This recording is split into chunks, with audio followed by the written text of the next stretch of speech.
despite this tremendous pressure from the West, we know that the second Russia-Africa summit successfully took place in your city in St. Petersburg. What's the importance of this summit for both sides, in your opinion? Well, I think that Russia is attempting fairly successfully, I would say, to reestablish its position in the world at large, completely ignoring the West, because the West is now so hostile towards it that it's not really worth even considering as a subject of foreign policy for Russia. So it is turning its attention elsewhere.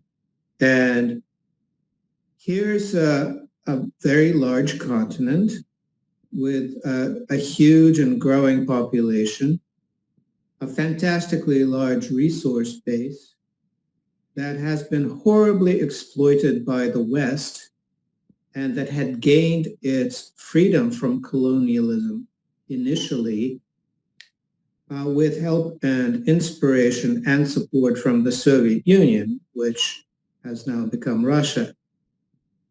And now African countries are facing the problem of post-colonialism, of comprador regimes that are fully packed with Western-educated, Western-trained, basically traitors and stooges that basically don't want to do anything for their country. They just want to enrich themselves and please their Western masters. And at the same time, they have a burgeoning population whose needs are not being met. And these people are, to the extent that they can, which is hampered by these Western traders in their midst, are trying to build relations with China and with Russia in order to move forward, to develop, to grow prosperous and stable, and to throw out these post-colonial masters that they've been saddled with since the collapse of the USSR. And the summit went very well. The city was full of very happy Africans for a while. They were given absolutely royal treatment. They closed entire sections of town, and they moved around in limousines with police escort, and were basically given absolutely wonderful treatment. And it had the air of a festival. In addition to that, they got a lot of free Russian grain for the countries that are in danger of starvation. They got massive debt forgiveness, billions of dollars, and lots of economic development deals. So it was a very good deal for Africa and a very bad deal for the West. How do you see this coup that has happened in Niger? It seems that people are not happy with the regime that was there. Well, it's not just the regime. The regime is basically this one, basically Frenchman and his cohort. The problem with French Africa is that it doesn't want to be French. And it's a problem that is universal throughout French Africa, the former French colonies. I could understand that being a former colony of somewhat more serious countries such as the United Kingdom might have some benefits, but France, who remembers what France is? It's this fading thing with the capital city with piles of garbage infested with rats, with tent cities and constant riots erupting all over the place. it is in no position to be to play the role of a kind and helpful post-colonial master and mentor. So this is France getting fired. That's how it should be seen. This is French Africa telling France to pack its bags and go wherever it wants to. We know that Russia and China have interests in Africa. We have Middle East, we have Africa, we have South America. How do you see all these pieces of puzzles together as a geopolitical issue for the United States? I don't think it's a geopolitical issue for the United States. I think the United States doesn't have, uh, well, it has one geopolitical issue. It needs to get out of the rest of the world, and it needs to do so pronto, because it no longer has the strength to do anything except focus inward and maybe try to put its own house in order before it all falls apart. Now, what is happening to the rest of the world, which is seeing the horrible state that the West is in, with this, president, non-president, and about to be thrown out of office, and is, et cetera, all of the circus that's going on in the United States, which is nearing political collapse. That's what it looks like. What the rest of the world is doing is forging a new world order where China and Russia play a central role. Now, China already plays a central role in terms of commerce. It is the main trading partner of all of these non-Western countries. It is also the main trading partner of a great number of Western countries. In fact, the European Union and the United States run about $1 trillion a year trade deficit, and quite a bit of that is with China, probably more than half.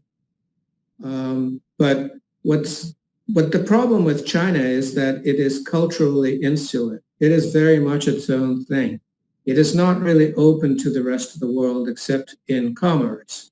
So there are communities all over the world that have a Chinese shopkeeper, and the Chinese shopkeeper's family pretty much keep to themselves, don't associate with the public at large. And that is generally the pattern. So they're not really capable of taking care of issues of joint cultural development, or of security, or of various types of diplomatic initiatives to keep the peace between different tribes, for instance. But that is exactly what Russia is excellent at. First of all, Russia, unlike China, is very multinational within itself. Russia is an assemblage of over 100 different nations, all of them very much at peace with each other and happy to be Russian to one extent or another. They all use Russian as a lingua franca, for instance. And that goes beyond the confines of the Russian Federation. So much of the former Soviet Union, with some notable exceptions, is very much still Russian-speaking and Russian-leaning and culturally accepted within the greater Russia. And the rest of the world, except for Europe and the United States and their allies, wants in on that because it's a good deal. And the combination of Chinese commercial strength and Russian military and cultural and diplomatic strength is a winning combination where nobody is in charge. It is not some kind of a Russian-Chinese empire because they're very distinct, but they get along really well. The Russians and the Chinese understand each other perfectly and get along beautifully, because in fact, there's a very strong cultural affinity having to do with their communist past. It's not so past in the case of China, although if you look at Chinese communism and compare it to Marxist-Leninist communism, there isn't very much grounds for comparing. It's its own thing. But in any case, the experience of the entire revolutionary period and what came after makes Russia and China very united in a sense in terms of how they see the world and in terms of how they relate to each other. They're comrades. And so developing a sort of balanced role where nobody really dominates is natural for them, but not for the West, which is basically has always been based on the master-slave paradigm. Somebody is in charge.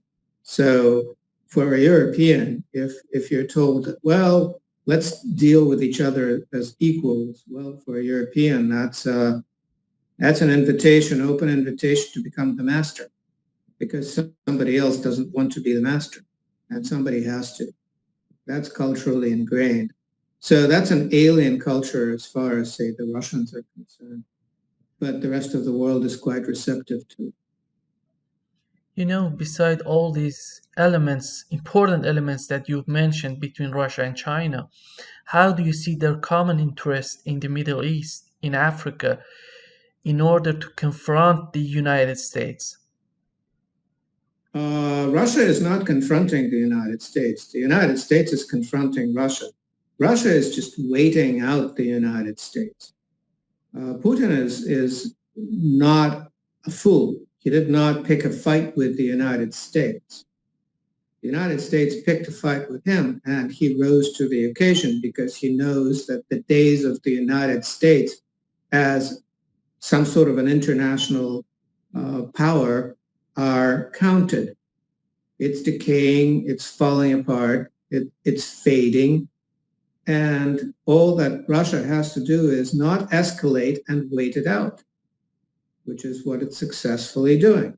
Its go slow strategy in the Ukraine, where it established a defensible line and is illustrating for anybody who wants to try to penetrate it that it's in fact impenetrable, that its weapons work, the other side's weapons not so well, that it can blow out of the sky anything it wants to, and that it can attack at will anything, and there is no Western air defense that can stand up to it.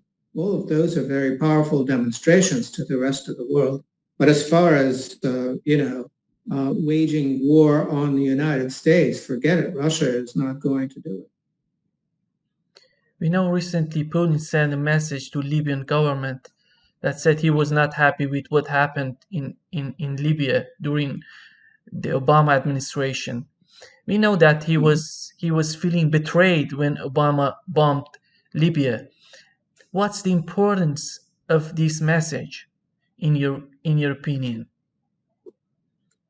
Well, it's important because Russia made two huge foreign policy blunders in the post-Soviet period.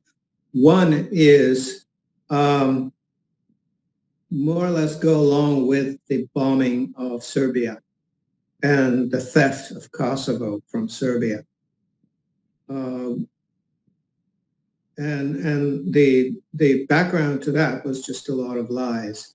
The usual sort of thing that the West does, a concocted humanitarian crisis with the Kosovo Albanians, crisis players pretending to flee as the Serbs advance. Nothing like that was actually happening. So this was like an outright theft of a historical piece of Serbia and an establishment of a huge NATO base, which was then used to transport drugs mostly from Afghanistan.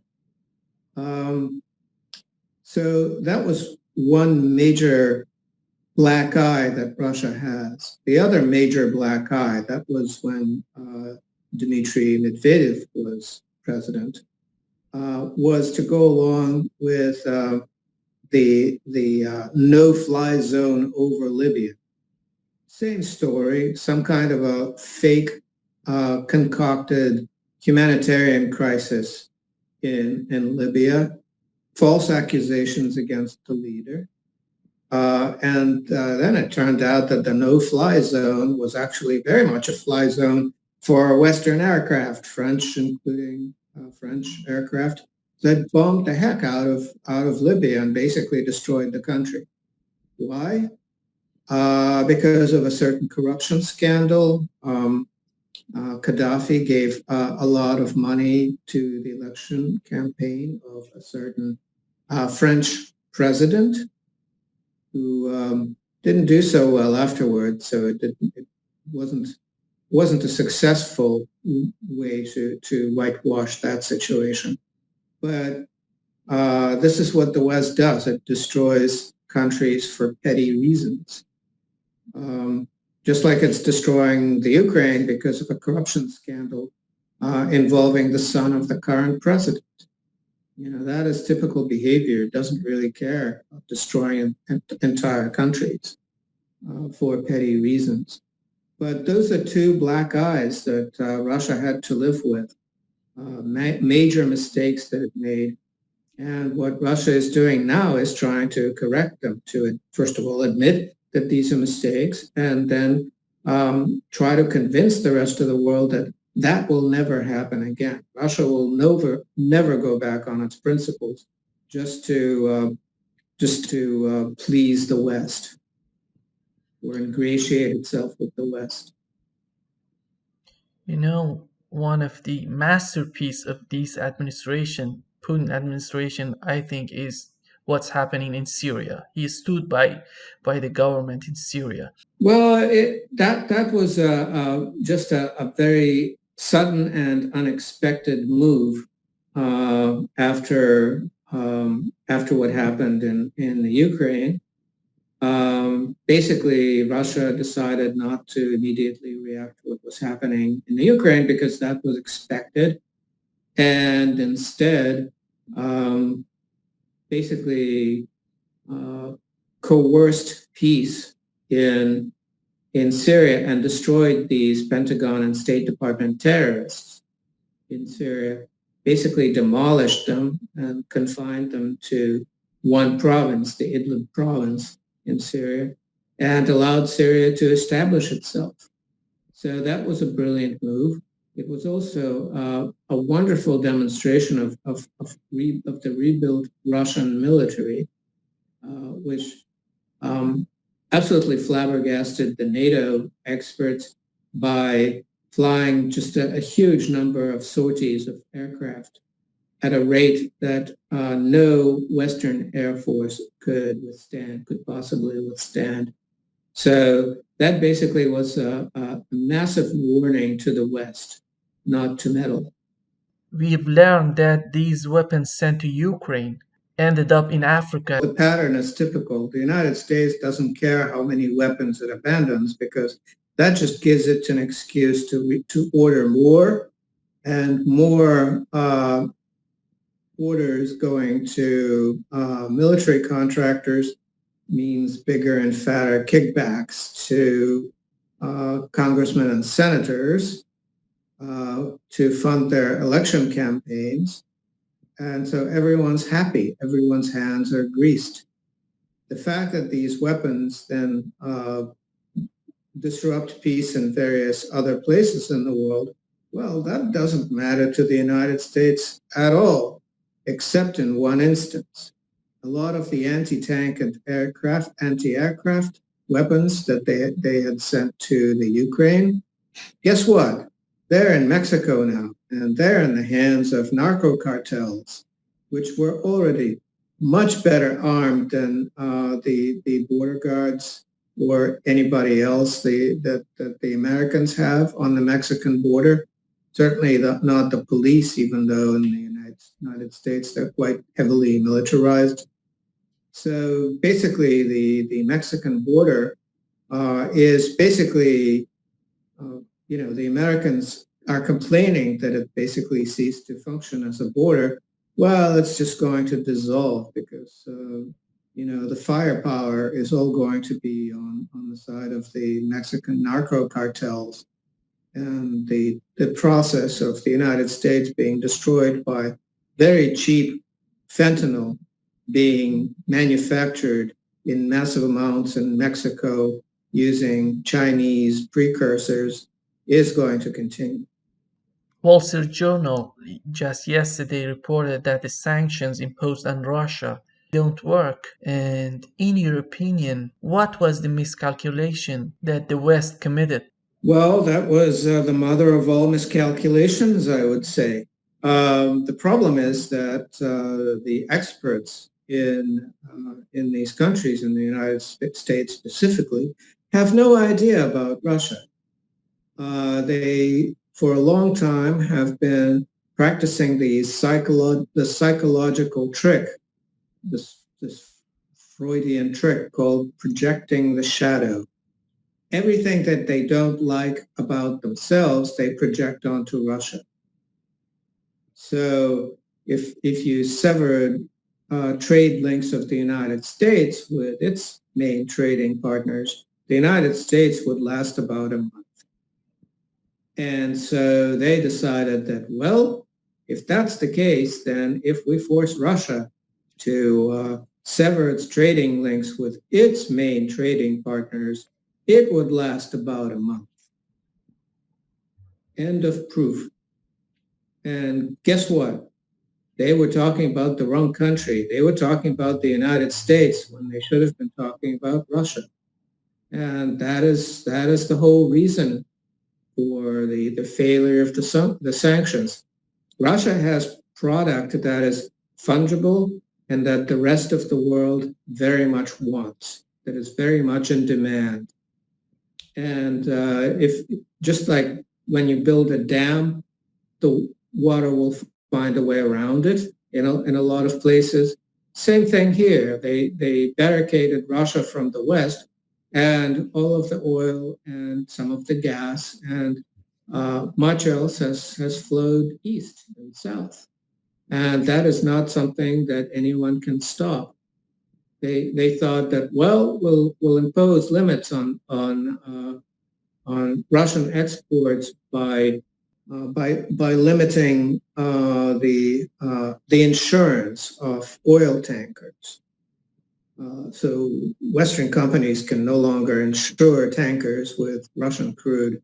Well, first of all, the Russians used the high prices of oil that prevailed for a while and of natural gas to buy an entire tanker fleet of used tankers, 400, 500 tankers that are basically no-name tankers operating under random flags. Nobody knows whose they are or where they're sailing to. And nobody really knows who insures them, but somebody does, because they get into ports all over the world. So that is a typical example of a major miscalculation based on this psychological fault of projecting the shadow. It seems to me that this miscalculation led to accelerate the dollarization because many countries are looking for a way to remove dollar from their trades. Did these sanctions contributed to the dollarization? Oh, yes, absolutely, because Russia got very serious about not accepting dollars because dollars go through Western banks and can be confiscated or frozen at any time. And a lot of other countries looked at that and said, look at the United States freezing assets of various countries, outright stealing gold reserves of various countries.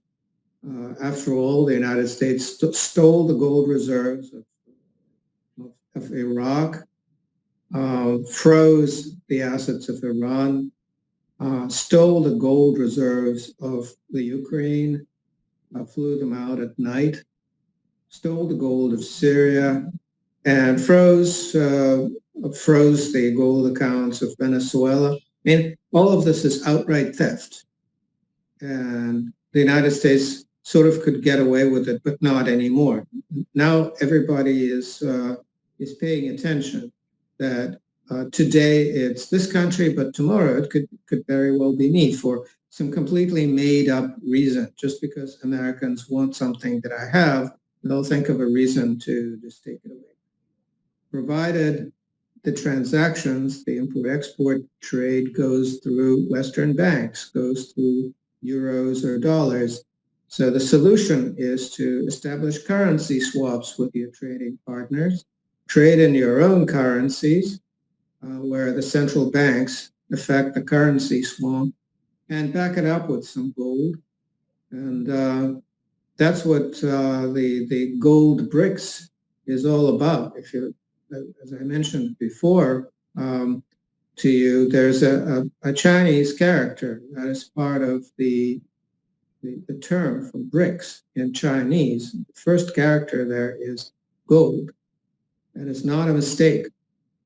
Gold will be the backing for this new trade. It won't be a gold-based currency because it will be of limited use. It will be used to settle trade imbalances between sovereign nations.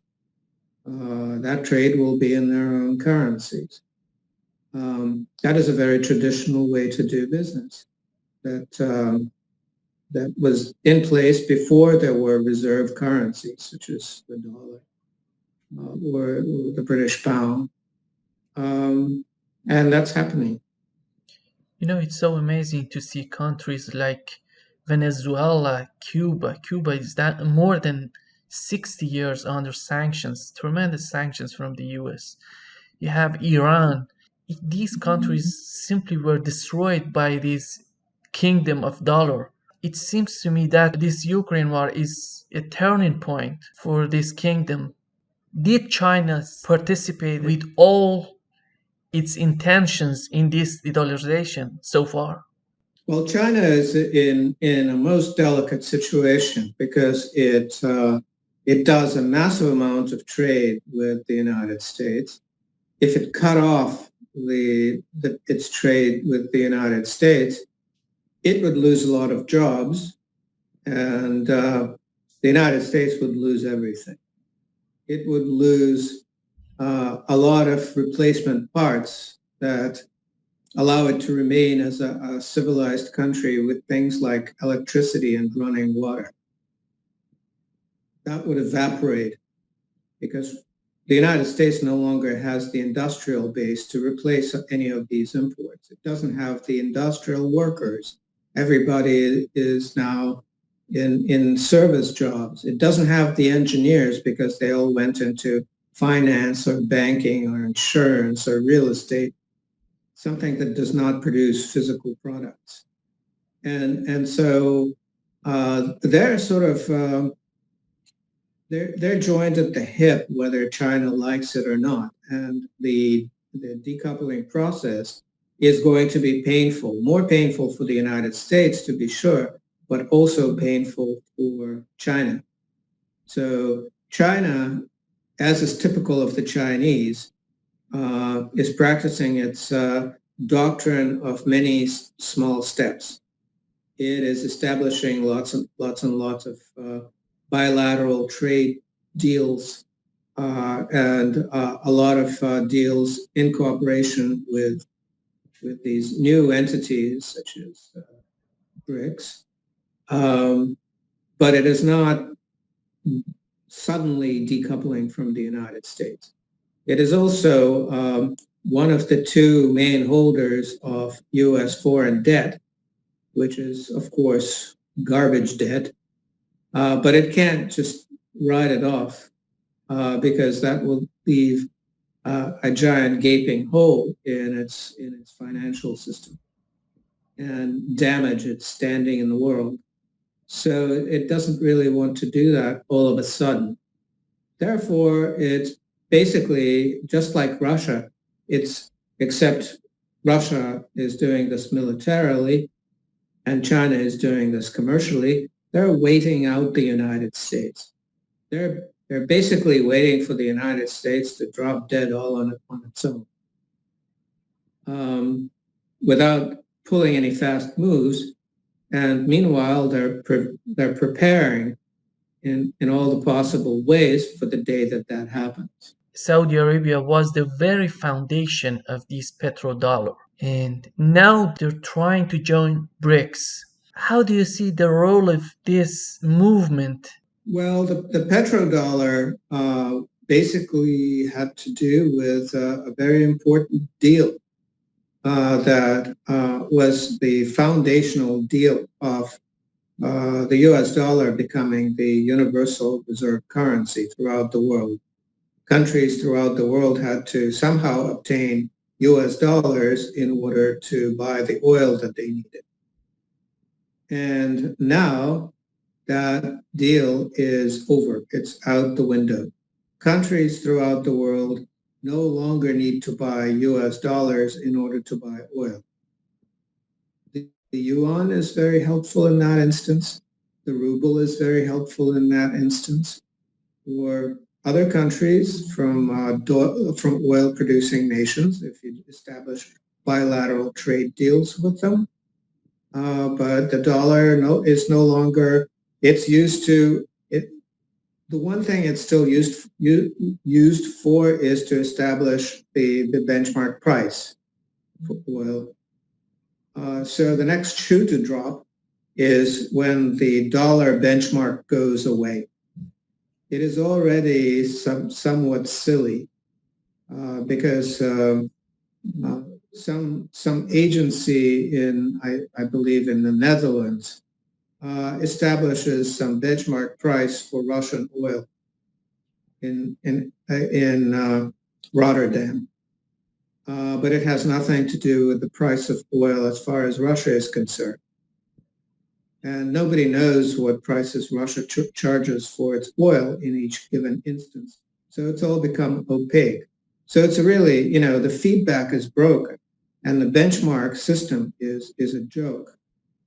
And the question is, when does everybody recognize that, whatever this firm, analytics firm in Rotterdam says oil is worth, is just noise. You can completely ignore it. An article in New York Times says that Europe vowed to make Russia pay for the war in Ukraine. How they gonna force Russia to pay for this war? Is Europe capable of doing that? No, that's just, as the saying goes, that's just them flapping their gums. They're not really making very much sense. How can they possibly extract any sort of payment out of Russia except what Russia is willing to pay to restore the parts of the Ukraine that it ends up claiming as its own, which are the historically Russian parts of the Ukraine, which they're actively restoring and putting money into, and that's fueling Russia's economic growth. It's a great area for investment. For instance, the entire littoral of the Azov Sea on the former Ukrainian side is absolutely beautiful. It used to be just a wonderful playground before the Ukraine allowed it to fall into absolute neglect. But Russia is restoring it, so it's going to be a wonderful tourist zone. It has beautiful warm water beaches and wildlife preserves and all sorts of stuff there that is just great for tourism. So that's just one instance where Russia is gaining. So I don't see how Russia is paying for any of that. I see how Russia is gaining. Just White House stated that there is no military personnel, the US military personnel in Ukraine in this fight against Russia. Do you think that's right? If not, why? Who's forcing them to make such statements? Well, I think that's just internal politics. I believe that there are still some U.S. military personnel in the Ukraine because they can't possibly be all dead. Certain U.S. generals and other officers have sort of disappeared, and nobody knows where they went as a result of their involvement in the Ukraine. They just vanished. And so that's sort of the pattern. Americans go to the Ukraine, Pentagon people go to the Ukraine, and some of them don't come back. But nobody knows where they went. They're on holiday somewhere. Maybe the Seychelles, who knows? But that's the pattern. They strenuously deny that they're basically the puppeteers behind the attempted Ukrainian onslaught on the Russian positions. They strenuously deny that they're behind it, but in fact they are. And we had this statement by the head of Ukrainian intelligence. He said that the liberation of Crimea won't take too long. Is there any realistic base for what he's talking about? No, that's a one-word answer. There's so much noise coming out of the Ukraine officialdom. It's silly, and it's silly to even listen to them. They're in a world of their own. They basically have this captive audience that they regale with fanciful stories of their own greatness, and even as the corpses are piling up, and these people are just in a mental state where they have no choice but to accept these lies because the alternative is just too dismal. It's a sorry situation. This U.S. media, Political, just wrote an article, is already speculating what will happen after Zelensky's death. What they're talking about this? They're talking about that Russia gonna kill Zelensky. Why now? Why they're talking about this? Is there any covert plan on their side? Well, there are two things. There are two parts to it. One is Zelensky has kind of lost his mind a little bit. The stress got to him, or maybe the drugs, or the combination of stress and drugs. But he's upset a number of people. He upset the British Foreign Secretary. He upset the Poles in a number of ways. The Americans don't seem to like him anymore. Everybody's tired of him, of his incessant demands. He's really out of favor. And so the question is how to get rid of him in a way that would still accrue some benefit to the Ukrainian side. Of course, the way to do that is to have the Russians kill him and make him a hero. We learned that Saudi Arabia gonna invite various countries to talk about the Ukraine war, but they didn't invite Russia. It's so weird. How did you find that? It's weird, but it seems to be falling apart because immediately Mexico said that their representative isn't going if Russia isn't going. And I think Brazil as well. Lula here said, no, I'm not going to participate in that. Okay, so Mexico, Brazil. Brazil is a huge country, so that really does matter. So if those two aren't going, then everybody else is scratching their heads and thinking, what's this about? Will we look silly? And if it looks like it's going to be just a silly gathering, if nobody's talking about nothing, then why go? I have a hunch. This is not based on data, but it would make sense. There have been all sorts of peace proposals that are basically not really workable at all, made by various third parties. So the Africans came up with their peace proposals. The Chinese came up with a peace proposal. And in each case, Putin whips out a piece of paper and delivers a lecture on why that's silly. And then the peace proposal just sort of withers away. Nobody talks about it anymore. So nobody talks about the Chinese peace proposal. But these things keep popping up. And the temptation to say, I have a brilliant idea for how to settle the Ukrainian conflict. The temptation is still there. So maybe the precocious prince of Saudi Arabia decided, why don't I put an end to this? Why don't I invite everybody except Russia and have them come up with their stupid proposal, and then Russia can boot it out the door all at once, and then it'll be over. Eastern part is the industrial part of Ukraine, that Ukraine lost it. Now is Russia. What would the impacts on the Ukraine's economy? We know that their GDP, it's something like 70% of their GDP, if I'm not mistaken. And what we know about the western part of the country, what do they have there in the western part? In the western part of the country, they have some fruit trees. They have some farmland, although the best farmland is further east. And they have very strange iodine-deprived people. The soil there is very poor in iodine, so they have many times the number of mental defectives of the other parts of the Ukraine. And so that part of the country, that part of Ukraine, is just not at all valuable.